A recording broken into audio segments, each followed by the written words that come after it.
आने के लिए धन्यवाद और स्वागत। आज एकादशी है, आज सबने व्रत रखना है, अन्न नहीं खाना। एकादशी के दिन पाप का वास जो है वो अन्न में होता है। आगे हमारे सरों पर बहुत सारे पाप हैं और पाप अगर हम खाएंगे तो कैसे कल्याण होगा। पापों का बोझ हल्का करना है। पाप गठरिया सर पर लादे, रहा भटकता रोज, प्रेम सहित राधा माधव की किया न कुछ भी खोज, झूठा करता रहा तमाशा। तो पापों के कारण हमारी बुद्धि मलिन हो जाती है। इन पापों को हमने घटाना है। एकादशी के दिन अन्न नहीं खाना, बाकी खाओ, फल खाओ, सब्जियां खाओ, दूध पियो, दही खाओ। अन्न नहीं, नमक भी खा सकते हो पर अन्न नहीं खाना, ये ध्यान रखना आपने। तो आज की एकादशी निकालो।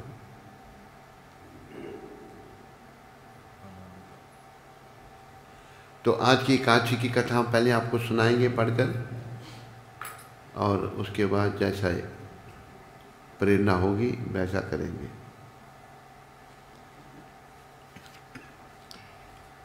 आज की एकादशी का नाम है, ये फागुन शुक्ल पक्ष की एकादशी है, अमलिका एकादशी। भगवान श्री कृष्ण बोले, हे धर्मराज युधिष्ठिर, मैं तुम्हें फागुन शुक्ल पक्ष एकादशी व्रत की विधि और महात्म्य बताता हूँ, ध्यान से सुनो। इस एकादशी का नाम अमालिका एकादशी है। इसके पवित्र व्रत से समस्त पाप नष्ट हो जाते हैं। याद रखो, पापों को नष्ट करना है। पापों के कारण ही हमारी बुद्धि काम नहीं कर रही, हम ठीक तरह सोच नहीं सकते। इस नश्वर संसार में शाश्वत घर बना रहे हैं, आपस में लड़ते झगड़ते हैं, मूर्खताएं करते हैं। तो एकादशी माता, आज की एकादशी जो है ये पापों का नाश करने वाली है। भगवान कह रहे हैं इसके पवित्र व्रत से समस्त पाप नष्ट हो जाते हैं और जीवन में सफलता मिलती है।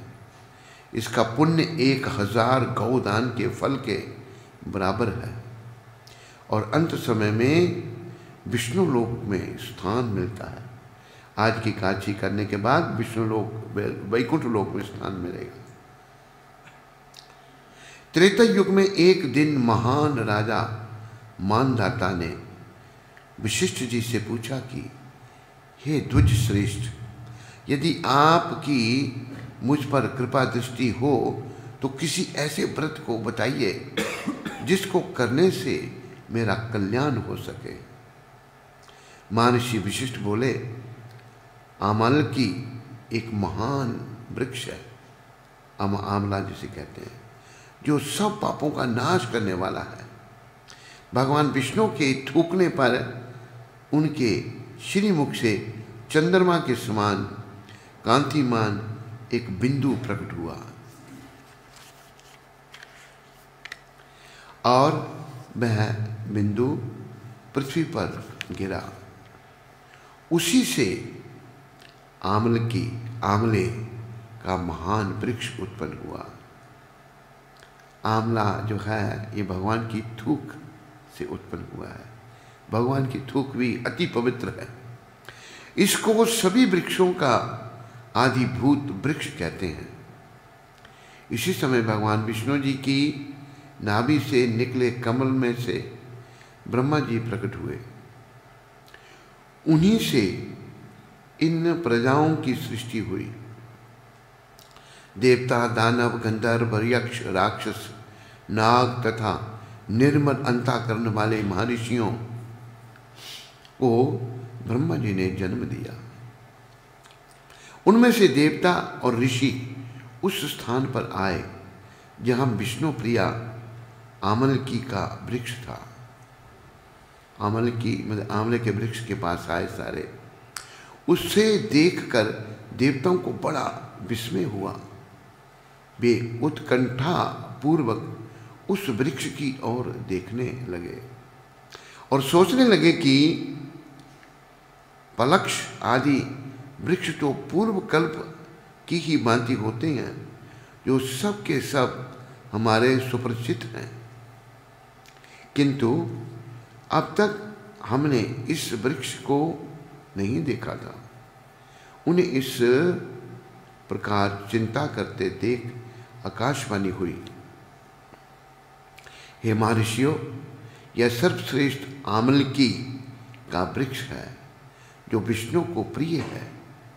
इसके स्मरण मात्र से गोदान जैसा फल मिलता है। इसको स्पर्श करने से इससे दुगना और फल भक्षण करने से, आंवला खाने से तिगुना पुण्य प्राप्त होता है। अतः आमलकी का सेवन करने का ध्यान रखना चाहिए। यह सब पापों को हरने वाला वैष्णव वृक्ष बताया गया है। इसके मूल में विष्णु, उसके ऊपर ब्रह्मा, स्कंद में भगवान रुद्र, शाखाओं में मुनि, टहनियों में देवता, पत्तों में वसु, फूलों में मरुदगण तथा फलों में समस्त प्रजापति वास करते हैं। आमलकी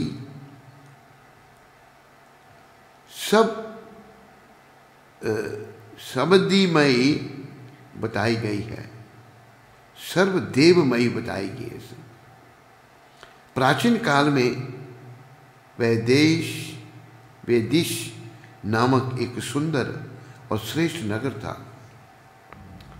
जहां पर चंद्रवंशी राजा पाश बिंदु के वंशज चैत्रथ का राज्य था।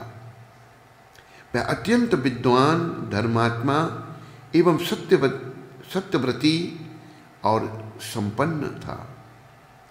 उसके राज्य में चारों वर्ण, ब्राह्मण, वैश्य, क्षत्रिय और शूद्र सब मिलजुल कर रहते थे। नगर में सर्वत्र शांति थी, कोई निर्धन कृपण नहीं था। उस नगर के सब नगरवासी विष्णु भक्त थे और सभी बाल, युवा एवं वृद्ध एकादशी का उपवास करते थे। वह नगर वेद ध्वनि से सर्वदा गूंजता रहता था। एक बार फागुन माह के शुक्ल पक्ष की आमल की एकादशी आई। उस दिन समस्त प्रजाजनों ने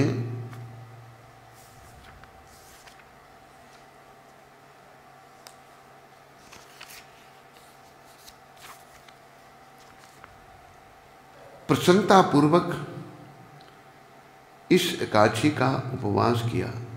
राजा प्रजा सहित मंदिर में आकर कुंभ स्थापित कर धूप, दीप, नैवेद्य आदि से धात्री आमले का पूजन करने लगे।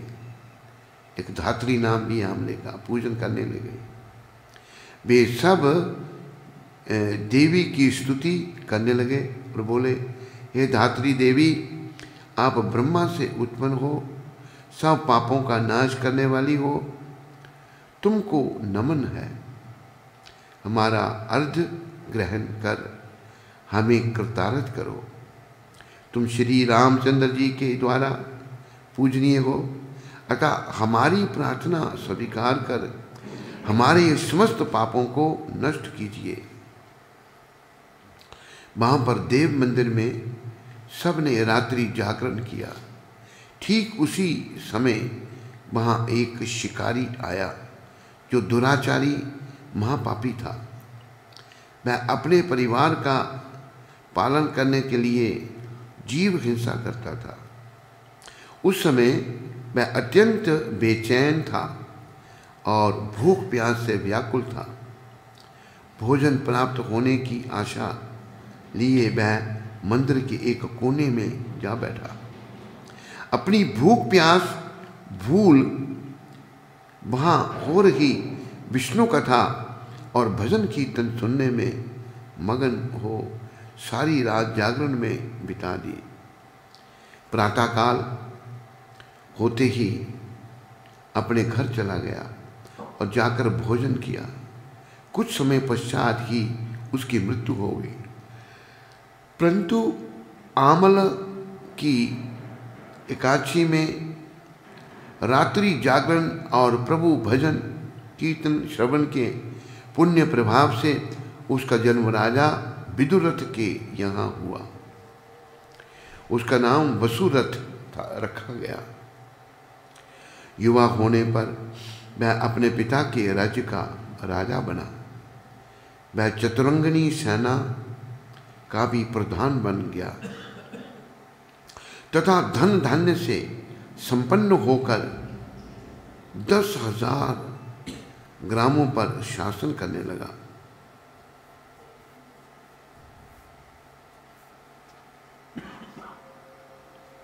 एक दिन नरेश जब शिकार खेलने वन में गया तो देव योग से वह रास्ता भूलकर इधर उधर भटकने लगा। रात्रि होने पर और अंत में थक कर एक वृक्ष के नीचे सो गया। उसी समय कुछ पहाड़ी डाकू भी वहां आ गए। डाकुओं के सरदार ने जब राजा को निद्रा में लीन देखा तो वह सब मारो मारो चीखते हुए राजा पर टूट पड़े और अस्त्र शस्त्रों से प्रहार करने लगे। परंतु उनके सारे प्रहार फूल में परिवर्तित होकर नष्ट हो जाते। डाकुओं के अस्त्र शस्त्र वापस उलटकर डाकुओं पर ही वार करने लगे। वे सब डाकू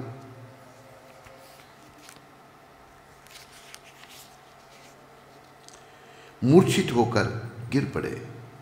उसी अवस्था में राजा के सुप्त शरीर से एक अत्यंत तेजस्वी दिव्य देवी प्रकट हुई, जो कि स्वयं महाकाली सी प्रतीत हो रही थी। क्रोधित हो चक्र लेकर उन डाकुओं को मारने दौड़ी। उस देवी ने अपने अस्त्रों के प्रहार से समस्त डाकुओं को मौत की नींद सुला दिया। जब राजा की नींद खुली तो वह वहाँ पर उन डाकुओं को मृत देख चकित हुआ और सोचने लगा कि इन डाकुओं को किसने मार कर मेरी रक्षा की है।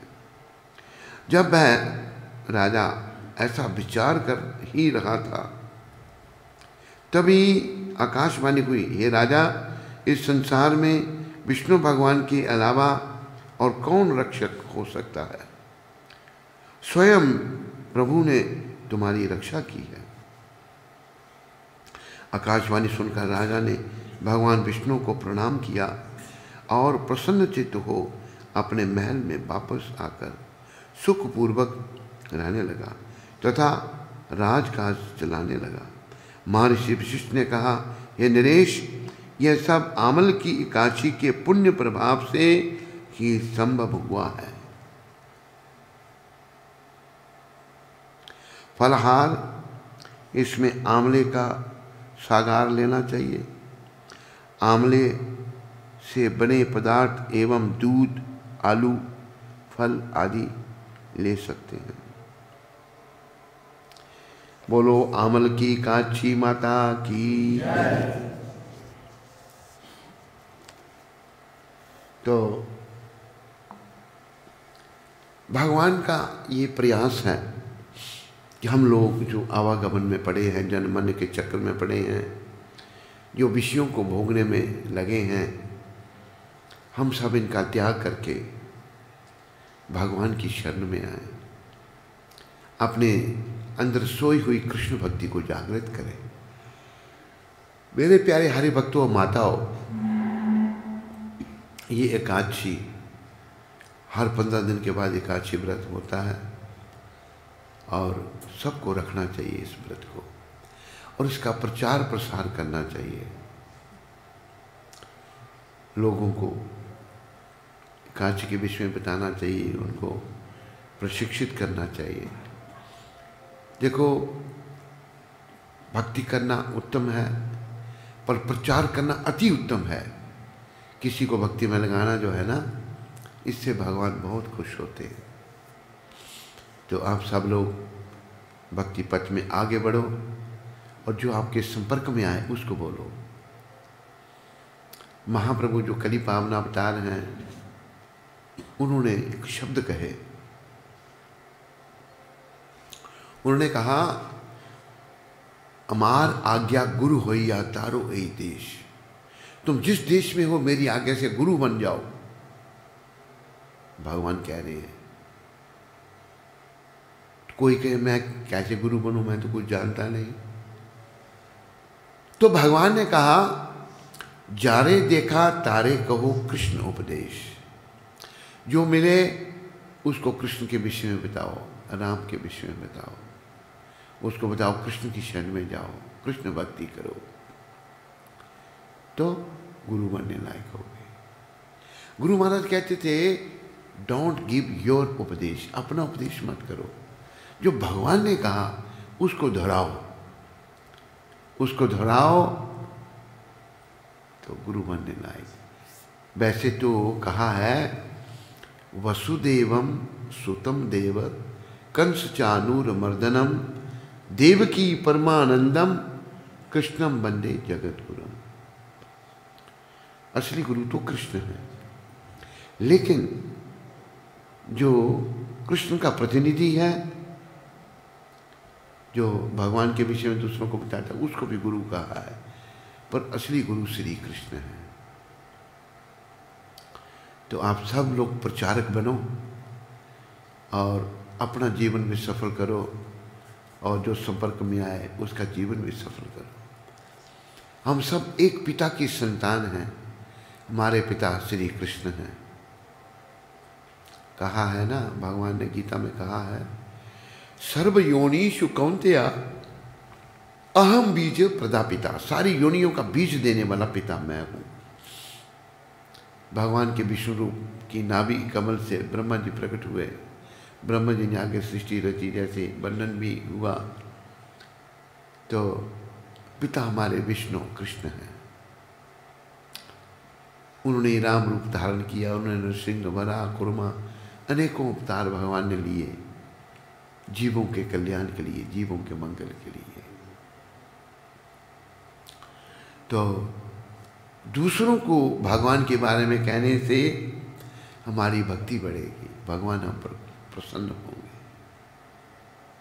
और ये भी कहा है भगवान ने, ये द्वारका महात्म्य में वर्णन आता है और भक्ति साम्र सिंधु में लिखा है। भगवान कृष्ण कहते हैं, जो ये कहता है कि मैं कृष्ण का भक्त हूँ, वो मेरा भक्त नहीं है। फिर जो मेरे भक्तों का भक्त है, वो मेरा भक्त है। इस समय भक्तों के शिरोमणि ये बैठे हैं आपके सामने, जिन्होंने दुनिया को बदला, दुनिया में भक्ति का प्रचार कर दिया। और हिंदुस्तान से धन कितना ले गए थे? 40 रुपये। 7 डॉलर लेके गए थे और इतना बड़ा भगीरथी कार्य कर दिया, सारी दुनिया में भक्ति का प्रचार कर दिया। तो ये आज भी आपका सहयोग करेंगे, आज भी आपकी मदद करेंगे। बहुत सारी लीलाएं हैं इनकी, एक नहीं अनेकों लीलाएं। उधमपुर की एक मैं इनकी लीला सुनाऊंगा आपको।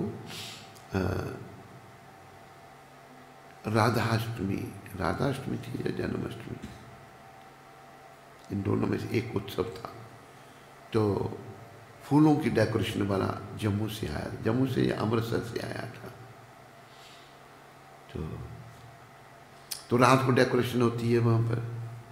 भगवान का जो मेन द्वार है वहाँ पर उसको डेकोरेट किया जा रहा था फूलों से। और जो मेन फूलों वाला था उसने सीढ़ी को पकड़ा था, उसका आदमी ऊपर चढ़ के फूल लगा रहा था। हमारे वहाँ पर हमने गुरु महाराज को आगे विराजमान किया है। यहाँ हमारी इच्छा थी पर लोगों ने ऐसा किया नहीं। सामने जहाँ हनुमान जी हैं उनके पीछे ऐसे गुरु महाराज को सामने विराजमान किया है। तो वो जो फूलों वाला था, उसने सीढ़ी पकड़ रखी थी, उसका आदमी ऊपर चढ़ा था। उसने प्रभुपाद जी की ओर देखा तो क्या देखा, प्रभुपाद जी सांस ले रहे हैं और सर को इधर उधर कर रहे हैं। वो घबरा गया, ये मूर्ति सांस ले रही है ऐसे कर। उसने उसको छोड़ा, जाके चौकीदार को पकड़ के लाया, देख क्या हो रहा है। चौकीदार आया तो प्रभुपाद नहीं हिले, तो वो फिर नीचे जा गए, चल सो गया।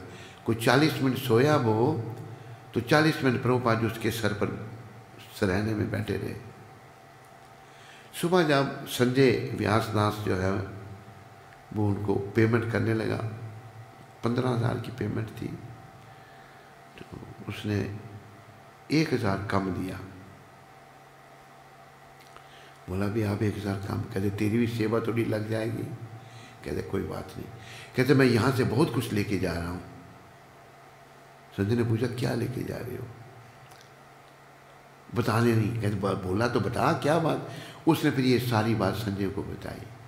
वो फूलों वाला आज भी है। तो ये संत जो हैं, एक गुजराती में आरती है, कहे प्रीतम तमे ओढ़खो इंदाने। प्रीतम जी भक्त हुए हैं गुजरात में। हरि न जन हरि जेवा। जो भगवान के भक्त हैं वो भगवान जैसे ही होते हैं। भगवान तो केवल एक ही हैं, राम कृष्ण भरा, वो सब एक ही हैं। लेकिन भक्त कभी भगवान नहीं बनता, भगवान जैसा बन जाता है। हरि न जन हरि जेवा।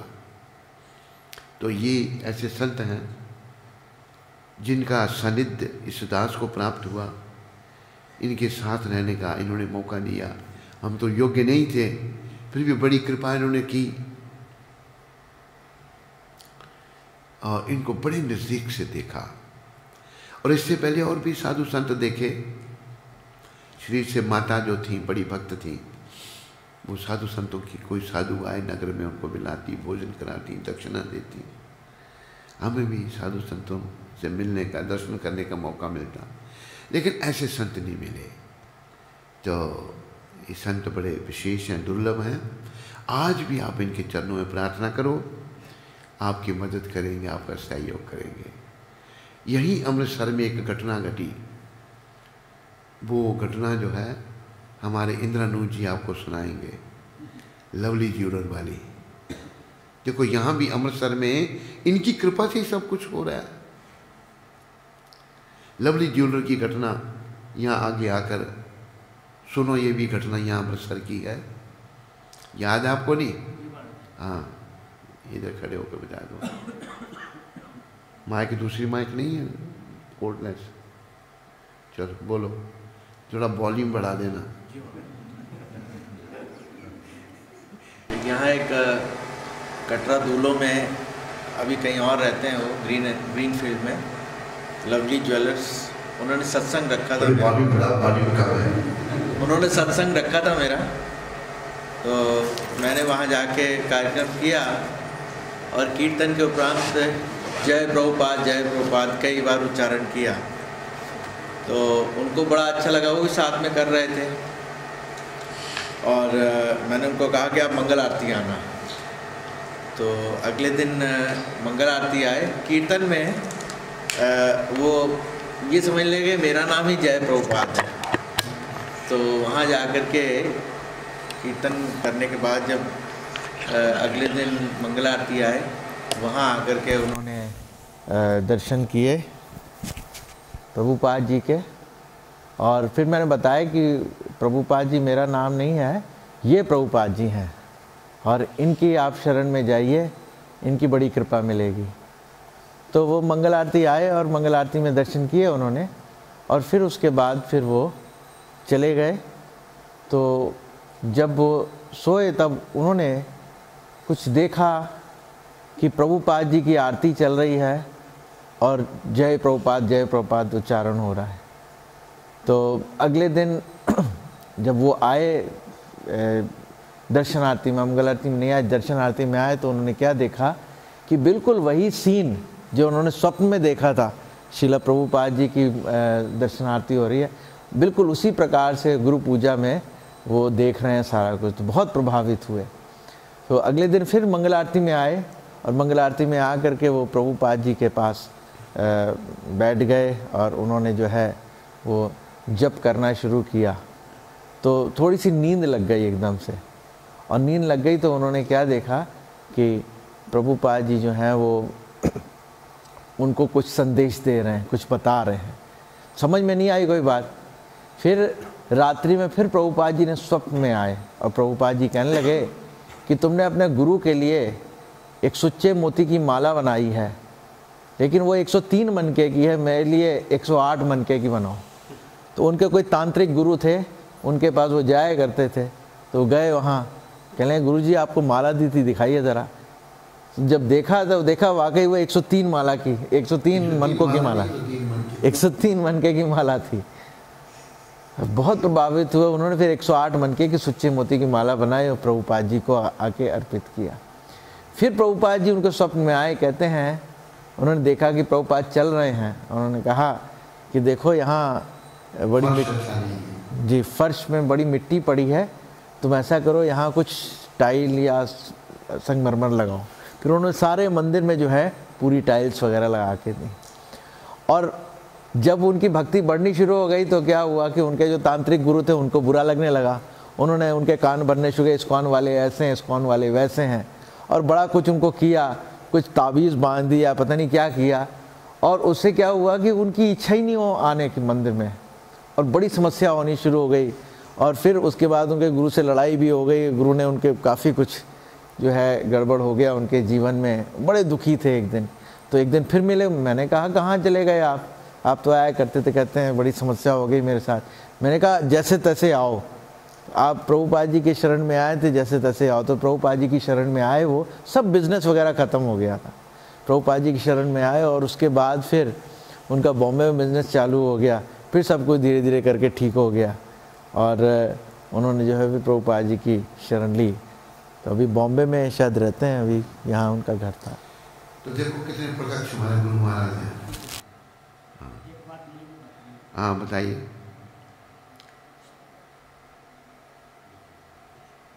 इधर इधर इधर प्रभुपाद जी ने हमारे साथ बहुत लीला किए हैं। सबसे तो पहले दिन में आए तो हमको बांध दिए, बोले हमारे शरण में रहो। ये प्रभु जी हमको खोले आधा घंटा तक। ये क्या किए? जी हमको हाथ खोल बांध दिए। शरीर अकड़ गया था, क्या हिल नहीं रहे थे महाराज जी, अकड़ गया था। अच्छा, बहुत ऐसा घटना हुआ जो कि जी हमने किए हैं। मतलब एक आदमी को पूरे पंचायत के बीच में कहीं नहीं केस कर दिया, उसको कोई पक्ष नहीं लिया, उसके साथ हमने दिए। हमने अदालत में जा कर के महाराज जी के नाम लिए। जब अदालत में गए वो आदमी, तो ऑटोमेटिक में जज साहब को बोले, तो उसने तुरंत उसको बोला इसको बेल कर दो।